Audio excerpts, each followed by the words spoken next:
Bonjour. Comment vous allez? Je vais bien. Très bien. Est-ce qu'on peut voir Monsieur Raphaël? Alors, aujourd'hui, spécialement, nous allons faire la surprise à notre étoile de la semaine qui s'appelle Raphaël Walukonka. Bonjour DG. Bonjour. Comment vous allez? Je vais très bien. Ah, je t'ai surpris, hein? Vraiment. Alors, comme une télé-réalité, vous allez voir notre étoile de la semaine. Il s'appelle Raphaël Walukonka. Il est DG de son entreprise. Info 243, la référence de l'actualité. Le jeune entrepreneur a marqué son temps. Alors, aujourd'hui, on sera chez lui à la maison.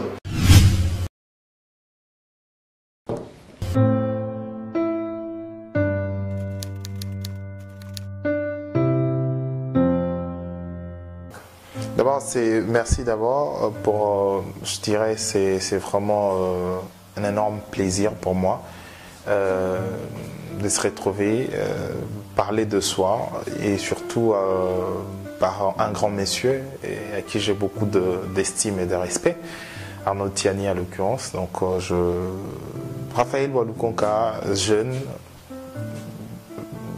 qui a bénéficié bien sûr de la grâce des dieux. Parce que je me dis toujours jusqu'à présent, c'est pas de ma force, encore moins de mes compétences.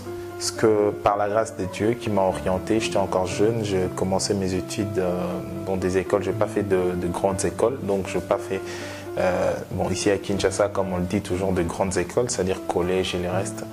J'ai fait EP8, Ngiri. J'ai commencé comme tout élève. D'abord, c'était pas facile pour moi, issu du troisième mariage et le fait du divorce qui frappe à la porte très jeune que j'étais. Il fallait accommoder et surtout vivre avec sa maman à côté et essayer de voir des choses un peu plus de façon optimiste.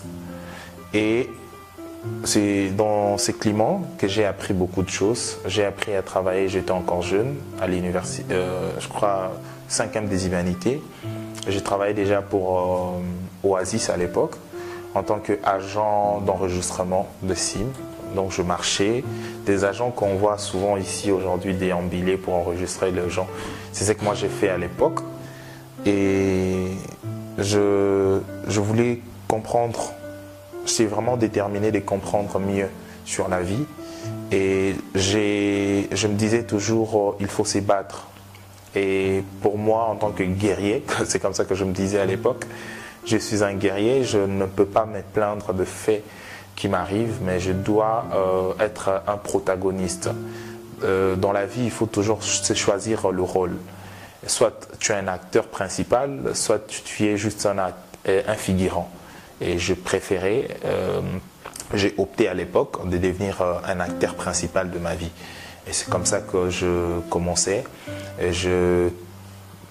après l'obtention de mon diplôme d'État en pédagogie générale, j'ai sollicité une inscription à l'IFASIC pour une formation en journalisme. Et après, je n'ai pas croisé mes bras. Jeune que j'étais, j'ai commencé en fait à exercer en tant qu'animateur culturel. J'animais des activités, des soirées, de mariages. C'est à travers ces genres d'activités que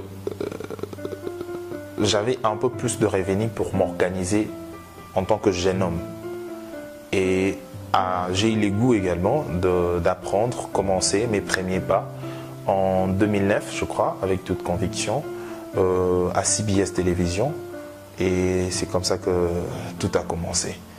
Et jour après jour, j'ai appris et c'était pas facile pour moi. Et puis après, je crois, au départ, je venais, j'intervenais souvent, j'intervenais. Et après, je suis allé à Wapicom Télévision, j'ai travaillé. Non, à CBS d'abord Télévision. À un moment donné, j'ai connu un problème, on m'a suspendu. On m'a suspendu par Nolbi Gaëtan Kamba. Il était le coordonnateur de la télévision et il suspendait des gens sans raison, le monsieur. Lui, il suspendait des gens sans raison. Et jusqu'aujourd'hui, je ne sais pas la raison pour laquelle il m'a suspendu. Aucune justification plutôt, aucun justificatif. Je me suis retrouvé parmi des gens qui se retrouvaient à la maison. Et du coup, je me suis décidé de lancer à l'époque, je crois en 2011 ou 12, je me suis décidé de lancer ma propre production. Et je m'étais dit, c'était possible de commencer quelque chose à la télévision. À l'époque, c'était pas facile, hein, trouver de l'espace à la télévision ou être engagé dans une entreprise de médias. Et j'ai lancé en fait à l'époque Culture et Art. C'était ma production, comme j'étais habitué des scènes. Donc j'étais sollicité, pas très sollicité, mais j'étais sollicité dans des écoles pour animer des activités culturelles. D'où, à chaque fois quand je partais négocier ma prestation, je proposais toujours, j'ai une équipe, voilà, j'ai une équipe de télévision, des CBS Télévision, mais à l'époque j'étais suspendu. Je travaille pour CBS Télévision, je peux vous offrir de l'espace chez CBS Télévision pour diffuser cette prestation, c'est-à-dire mon équipe viendra pour couvrir l'ensemble des activités et on aura l'activité, on va diffuser l'activité le jour qui suit. Et c'était aussi une façon pour moi de gagner en termes de crédibilité, en termes de mon image en tant que journaliste à la télévision. Et voilà, j'animais. Il y a d'abord monsieur Kouété, que je remercie énormément, le promoteur de Kouetima, des écoles Kouetima, qui m'a fait vraiment confiance à chaque fois qu'il y avait des activités dans ces écoles, il m'appelait toujours. Et d'autres promoteurs, technologies modernes et les restes, j'animais des activités comme ça et ça me produisait un peu plus de sous qu'en étant journaliste. C'est comme ça que j'ai appris à m'épanouir, la créativité du coup. C'était une émission que je produisais chez CBS Télévision, c'est-à-dire je payais de l'espace pour diffuser mes éléments et c'est comme ça en 2012-2013 et je crois en 2013 j'ai été sollicité par Junior Koulélé qui était à l'époque directeur de production de B1 Télévision. C'était après une production quelque part, on s'est vu, on a parlé, il m'a proposé en fait si je voulais bien sûr intégrer une équipe de B1 Télévision. À l'époque c'était pour l'émission c'était pour Congo Nabisso je crois. Oui, Congo Nabisso, c'est comme ça que j'ai intégré B1 Télévision. J'ai travaillé dans l'équipe de la production de B1 Télévision. Et puis mes premiers pas à la télévision en tant que travailleur dans une entreprise. Donc voilà, ailleurs j'ai travaillé plus, par exemple à CBS, j'ai travaillé plus à la radio, mais en même temps j'avais mes productions personnelles. Mais là j'ai travaillé vraiment selon des rigueurs de la télévision, c'est-à-dire un directeur de programme, une équipe rédactionnelle et l'ensemble de tout mis en place pour parfaire un peu une édition. Et B1 c'est parmi des télévisions qui m'ont qui m'a appris vraiment beaucoup de choses. Bon, il faut le dire, CBS, j'ai beaucoup appris. J'ai beaucoup appris à CBS parce que c'était mes premiers pas. Mais B1, je me suis épanoui davantage. Parce que B1, c'était vraiment le professionnalisme. Vous voyez, B1, c'était déjà à l'époque ambassadeur Moutamba. Très rigoureux, il ne voulait pas d'aventures avec sa télévision. Vous avez des gens qui vous suivent de près, mot après mot, des petites erreurs, des détails. Et donc voilà, c'est comme ça que je... Alors, après quel moment de votre vie vous avez décidé de travailler pour vous-même? Certes, pour créer votre propre entreprise. C'était après quel moment? Après un choc que vous avez subi? C'était après quel moment? Non, je crois, moi, personnellement, d'abord, travailler pour moi, c'était sous un choc. Parce que j'ai été suspendu d'une façon injustifiée. Et du coup, je me suis retrouvé à la maison. C'est comme ça que j'ai conçu l'émission Culture et Art, à l'époque, qui passait à la télévision, pour diffuser mes éléments. Parce que j'étais suspendu d'une façon injuste. Et comme ce n'était pas justifié, je me suis dit, je dois maintenant découvrir un peu ce qu'il y a en moi. Et j'ai commencé en 2012 à exercer les premiers pas. C'était vraiment sous un choc, mais également une détermination de me découvrir. Voilà. Cette suspension ne t'avait pas arrêté? Non, non, par contre, ça m'a motivé. Et grâce à Dieu, bien sûr, hein, en 2012, je crois, ces années-là, c'était également le premier pas du pasteur Moïse Mbilé. Je ne l'ai jamais dit, hein. Aujourd'hui, il a quand même, à travers cette opportunité, je dirais merci à pasteur Moïse Mbilé.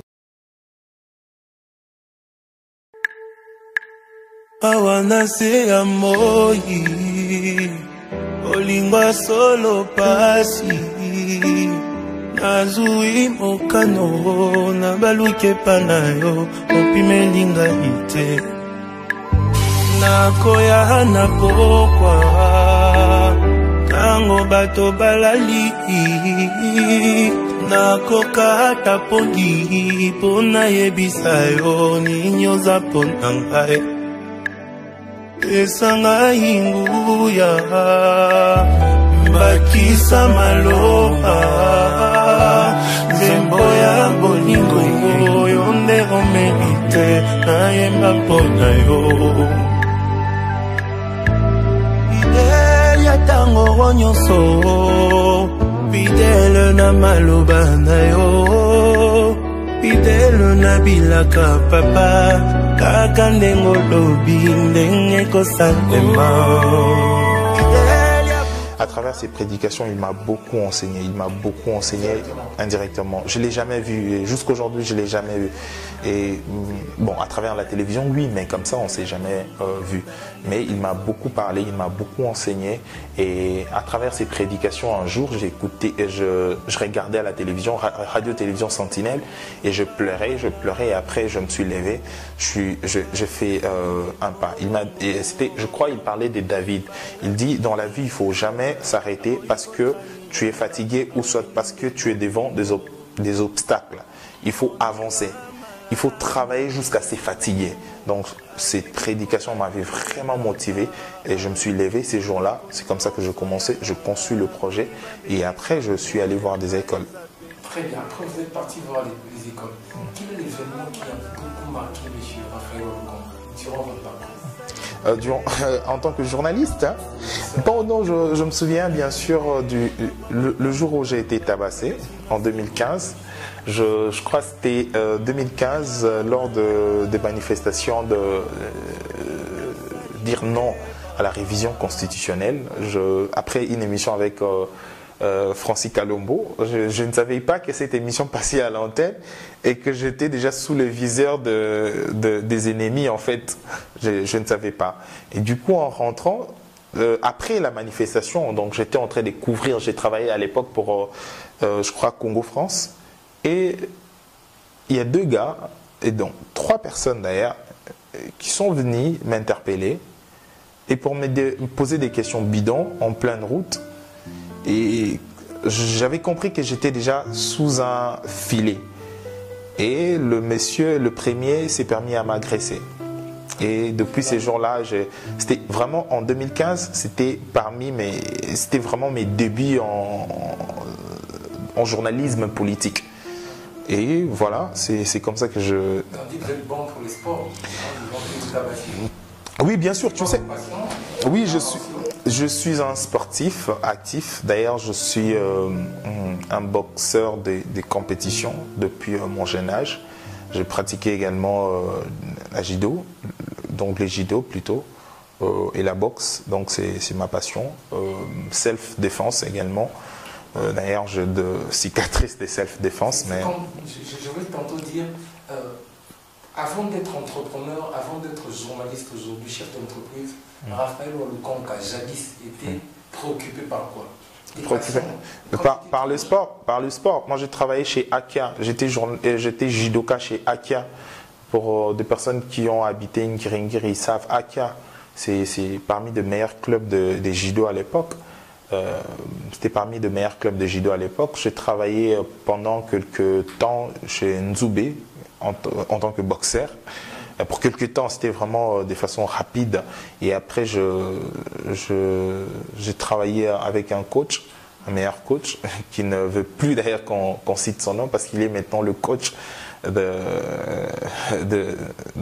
grand monsieur actuellement. Et donc voilà, et c'est comme ça que je passais un peu plus ma passion. Parce que avant le journalisme, parce que un boxeur apparemment. non, c'était ma passion. C'était j'avais reçu beaucoup de chocs de ma vie.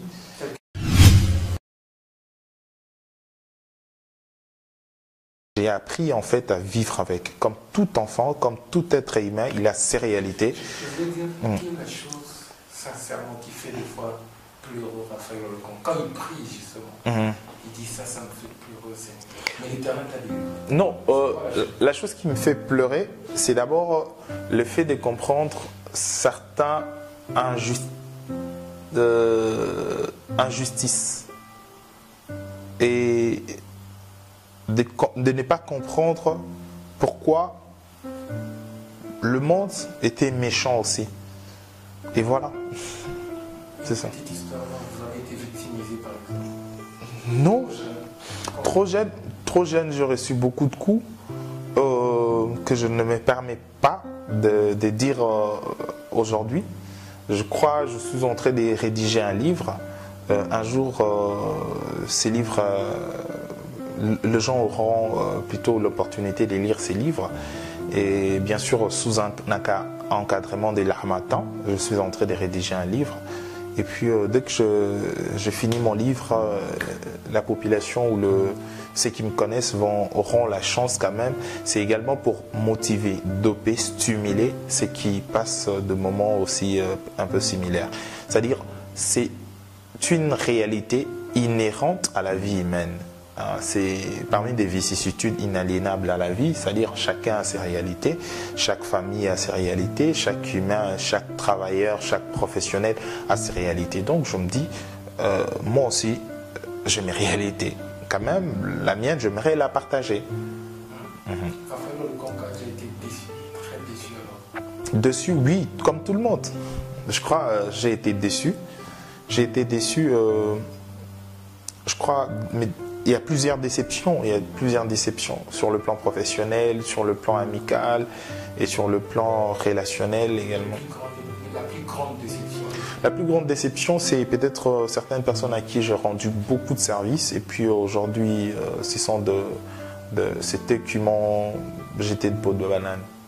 Et j'ai été déçu parce que à un moment donné, j'ai connu de périodes ou de moments de turbulence dans ma carrière. C'est des personnes que j'ai portées vraiment dans mon cœur et que j'ai aidées avec force. Et voilà. Il y a eu un jour où tu te dis j'arrête avec ce travail, c'est tellement dur. Oui, c'était de moments, il y a des moments qui m'est arrivé comme ça parce que j'étais pas à mesure de continuer avec des productions que je faisais et je n'avais pas également de l'emploi quelque part pour travailler. Et je travaillais, d'ailleurs, j'ai marché dans presque toutes les chaînes de télévision. Je connais des chaînes et des chaînes de télévision et des résidences des chaînes de télévision. C'est-à-dire, j'ai eu mon temps de déposer mon CV presque partout. Donc, à un moment donné, j'ai compris qu'il y a des types de gens. Soit vous êtes un travailleur ou soit vous êtes un employeur. Soit vous êtes un employé ou soit vous êtes un employeur. Donc moi j'ai compris que je ne faisais pas partie des employés, je devais travailler en tant qu'employeur. Donc voilà. Très bien. Alors en parlant de ça, justement, vous avez lancé votre propre structure, votre entreprise, Vision Plus. Mais racontez-nous un peu l'histoire de Vision Plus. Comment ça a commencé? C'était ça le nom original au début? Il n'y a pas que ça, il y a aussi Info 243. Ouais, bien sûr, aujourd'hui ça... Vision, ça vient de, comme je l'ai dit, je travaillais à l'époque pour un monsieur respectable et un monsieur réglo, monsieur Didi Dipumba des Congo France à l'époque. Bien sûr, oui, c'est un média connu et un média aussi notoire. Et je travaillais pour ces médias, je donnais le meilleur de moi. Et après, à un moment donné, je m'étais dit, je devais lancer en fait mon propre média. Et voilà. Pourquoi? Non, pourquoi? Parce que j'ai compris que je devais travailler pour moi-même aussi. À un moment donné, dans la vie, on doit travailler aussi pour soi-même. On ne peut pas devenir millionnaire en travaillant pour les autres. Parce que vous allez vous contenter aux revenus payés et vous ne saurez pas peut-être à vous organiser et réaliser vos rêves. Donc il faut canaliser le meilleur de vous et puis travailler en fonction de ça. Formidable. Et vous avez décidé de lancer Vision Plus. Exactement. Et après 243. Info 243. Pourquoi 243? Pourquoi Vision Plus? Non, Pourquoi ensemble? Non, c'est parce qu'on a compris qu'il y avait besoin et pour essayer de diversifier. Et voilà qu'on a lancé tout ça. Et aujourd'hui, tu n'es plus demandeur. Il y a encore Vision Plus.cd pour la presse écrite. Vous Bien n'êtes sûr. plus demandeur d'emploi. Non, même pas. Vous êtes créateur d'emploi. Par contre, j'ai démissionné dans des entreprises. J'ai démissionné parfois dans une institution un peu privilégiée. Bon, attendez, on dit qu'au Congo, la vie est tellement difficile. Bien sûr. Les chômages bas sont pleins. Et vous démissionnez. Bien sûr, oui. Comment? Parce que j'ai compris, je n'étais pas chômeur. Je n'étais pas chômeur au départ. C'est-à-dire, déjà, en lançant une entreprise, j'avais compris que j'avais la possibilité de donner le meilleur de moi et j'avais une sémence productive. Et voilà pourquoi je m'étais dit, soit je m'ignore ou soit je travaille sur mon point fort. Et comme je savais déjà, et voilà, je me suis mis dans le jeu. Et surtout, il faut savoir quitter les choses quand ça va mal. Au risque de perdre même peu de respect que vous avez. Donc c'est ça. Exactement. Alors, M. Raphaël Olokonga, qui représente pour vous la détermination? Ça vous dit quoi, la détermination? La détermination, je l'ai toujours dit, moi j'ai défini la détermination comme l'essence. Comme l'essence, c'est similaire plutôt à l'essence pour une voiture.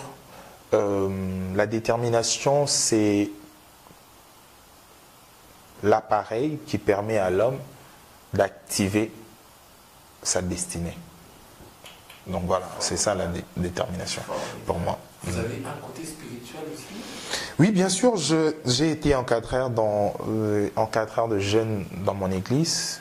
Vraiment, compte tenu à certaines occupations, je n'ai pas pu en fait garnir toutes ces tâches. Voilà pourquoi je m'étais mis de côté, mais je suis toujours dans le comité de la jeunesse de mon église. Je suis également chargé des communications de mon église, de mon pasteur. Donc je suis chrétien. Alors, Chrétien pratiquant. La réussite dans la vie d'un jeune, d'un entrepreneur, d'un être humain, à combien de pourcentage vous donnez l'effort et à combien de pourcentage vous donnez la spiritualité? Parce que généralement, on sait, quand on voit une famille pour pas réussir, un pasteur en Moïse, dont vous avez cité, on dit non, c'est un féticheur. Alors, à quel pourcentage donnez-vous la spiritualité? À quel pourcentage donnez-vous les efforts physiques? Moi, je me dis, la vie est le résultat de ce qui est immatériel.